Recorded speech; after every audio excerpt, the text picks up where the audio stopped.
Mesdames, Messieurs, chers téléspectateurs d'Africa 24, bienvenue. Merci de nous rejoindre dans cette émission. Une émission qui reçoit aujourd'hui un député qui nous vient du Cameroun. Il est le vice-président de SDF, un parti politique, l'un des plus importants de l'échiquier politique camerounais. Monsieur Joshua aussi est notre invité. Merci d'avoir accepté notre invitation. Merci pour l'invitation et bonjour aux téléspectateurs d'Africa 24. Depuis novembre 2016, votre pays est secoué par une crise que certains qualifient de crise anglophone, parce que ça se passe beaucoup plus dans la partie anglophone du pays, le Cameroun étant un pays parfaitement bilingue. Alors, comment est-ce que vous avez vécu cette crise-là? Écoutez, on la vit toujours parce qu'elle n'est pas derrière nous. Il faut dire que le problème commence dès 1961 et ça fait très longtemps que tous ceux qui sont au courant de ce problème essayent de lever des drapeaux pour dire qu'il faut absolument régler ce problème parce que c'est un problème de fond qu'on ne peut pas juste régler de façon cosmétique.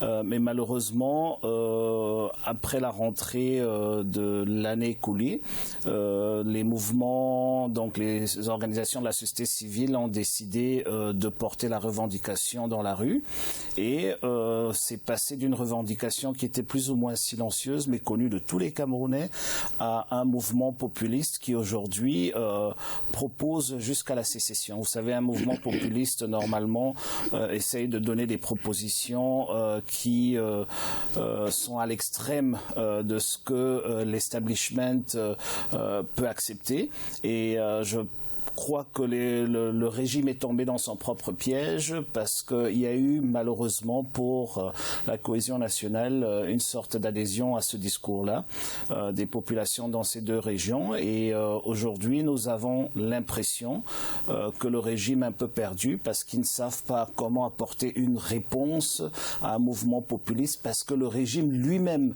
depuis l'arrivée, le retour de la démocratie au Cameroun c'est un peu ligué dans une sorte de populisme, mais plutôt de l'extrême droite. Alors, M. Joshua aussi, les anglophones se disent marginalisés. Est-ce que vous comprenez cette revendication-là?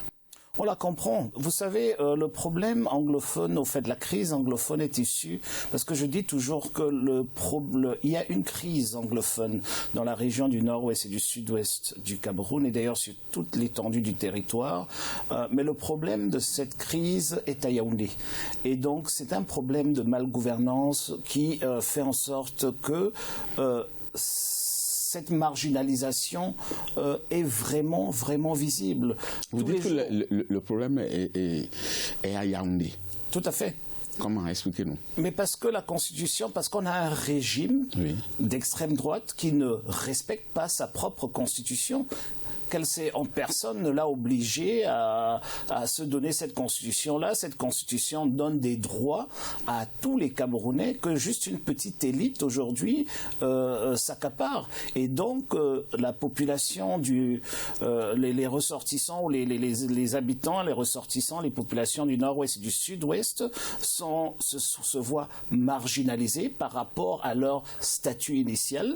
Donc je ne veux pas réouvrir tout ce volet triste de la construction de notre pays, mais quand vous êtes au pouvoir dans un pays aussi fragile, aussi diversifié, et d'où certaines personnes se réclament d'une entité politique qui est venue rejoindre une autre, il faut quand même trouver des solutions à leurs problèmes. Vous disiez tout à l'heure que pour vraiment comprendre la crise, il faut remonter aux années 60 ou 61 carrément. Mais comment se fait-il que on n'ait rien fait, malgré que la situation, elle est là, présente, et qu'on ait laissé les choses aller vers un pourrissement jusqu'à ce qu'on observe un éclatement aujourd'hui, une implosion, j'allais dire.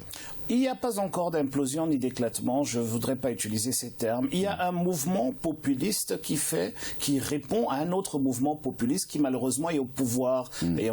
Parce que voilà le problème.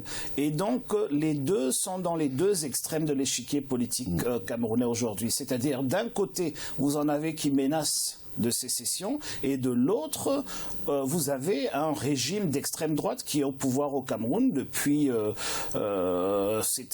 s'est mû en un régime d'extrême droite depuis au moins 20 ans, parce que vous savez, un mouvement populiste, c'est essentiellement un mouvement qui utilise les peurs ou les craintes ou l'espoir d'un peuple pour rester au pouvoir. Donc vous avez ces deux qui s'affrontent aujourd'hui, c'est ces deux mouvements qui s'affrontent aujourd'hui, et tant que les uns et les autres ne descendent pas pour accepter un véritable dialogue inclusif, on ne pourra pas avancer. Donc je ne dis pas que c'est implosif, je dirais plutôt que nous sommes dans une situation explosive.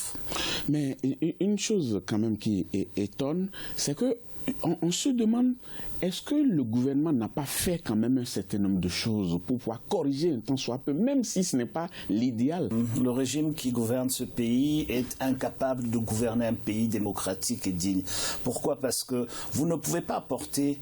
Quand on demande des solutions, les solutions qu'on demande sont des solutions à court terme, des solutions à moyen terme, des solutions à long terme. Alors ils se concentrent sur les solutions, je dirais à moyen terme, qui sont en plus cosmétiques.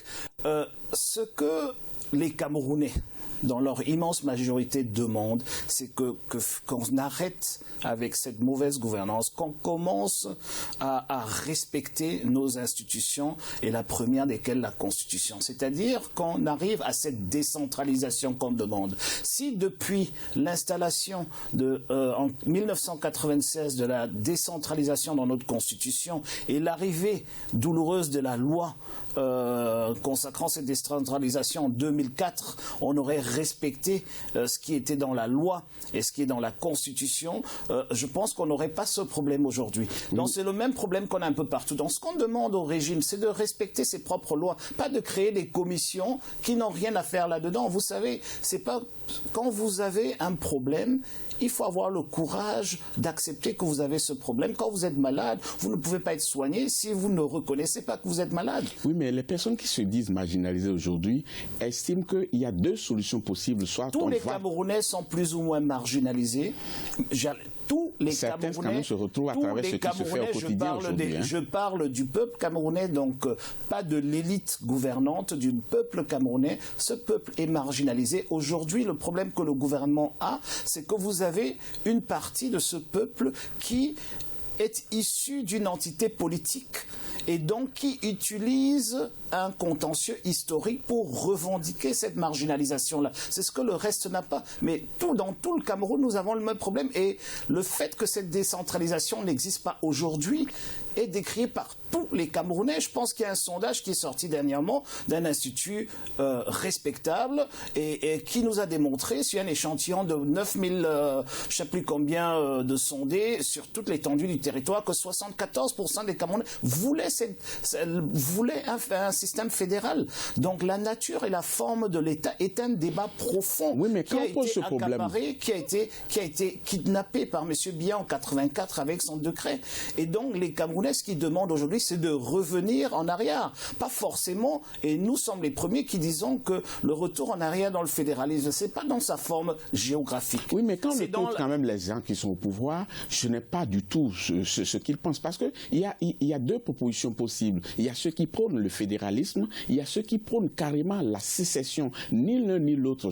Écoutez, je vous ai parlé tout à l'heure que nous avons un régime d'extrême droite, populiste, et le mouvement anglophone est un mouvement populiste, qu'on le veuille ou pas.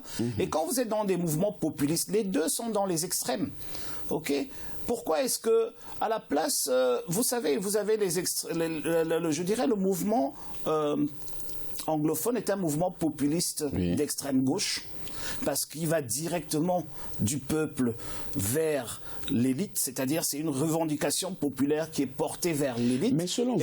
Et le gouvernement camerounais, le régime en place au Cameroun, est un régime populiste d'extrême droite, parce qu'ils utilisent des alibis pour justifier le fait qu'ils sont au pouvoir. Monsieur Jouza aussi, il va falloir qu'on trouve une issue de sortie quand même. Sûr. Laquelle préconisez-vous? Écoutez, je crois que le Social Democratic Front a fait plusieurs propositions. Nous avons une position claire. Encore qu'on ne nous a pas beaucoup entendu au cours de cette crise. Hein. On se demande même Mais écoutez, nous on parle. Pourquoi? Nous, on parle au Cameroun. Nous, on parle aux Camerounais. Je sais que vous êtes basé à Paris, donc peut-être c'est pour ça que vous nous entendez. Je suis tout le temps au Cameroun. Mais les Camerounais nous entendent. Ce sont ces mêmes Camerounais qui disent, mais on s'attendait quand même à voir le FDF prendre les devants des choses et avoir une position claire. Mais vous faites un peu plus discret quand même. Hein. Je pense qu'on a eu 6 réunions du comité exécutif national, 6 prises de position qui se suivent. Nous avons clairement dit... par exemple, notre position est très claire, qu'il faut d'abord des mesures urgentes. La première, c'est la libération de tous les prisonniers d'opinion. Ils sont plus de 200 aujourd'hui dans les geôles.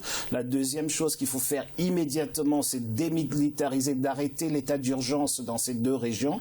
La troisième chose que nous demandons, et qui est un scandale, c'est que l'éducation, c'est la vie, la responsabilité de l'accès à l'éducation est entre les mains du régime de Yaoundé, et donc ils ont une responsabilité pour trouver une solution immédiate pour que les enfants puissent aller à l'école. Ils ne pourront pas forcer les enfants d'aller à l'école avec les militaires comme ils essayent de le faire aujourd'hui. Ils ne pourront pas ramener la paix et la sérénité en augmentant le nombre de militaires qu'il y a dans ces 2 régions. Il faut faire des choses très simples. Monsieur Jean, aussi, on va recueillir aussi votre avis sur d'autres sujets de l'actualité, mais avant, on va marquer une pause. Si vous le voulez bien, chers téléspectateurs, ne partez surtout pas. On vous retrouve dans quelques instants.